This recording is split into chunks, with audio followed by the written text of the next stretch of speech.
proses pembuatan bekasam ikan ya, salah satu masakan khas Palembang ya, namanya bekasam atau kembuhung ya. Nah, ini hari ini dibikin dari ikan patin. Bahan-bahannya ada nasi putih, garam, dan ikan. Kita aduk ikan ya dengan garam ya sampai tercampur rata seperti ini ya. Nah, setelah itu kita campurkan ikan dengan nasi putih, kita aduk.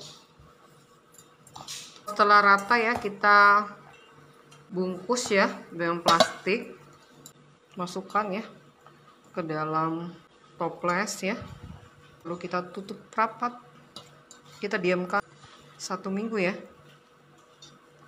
sampai bekasamnya benar-benar jadi dan siap kita masak, kita olah jadi masakan yang luar biasa.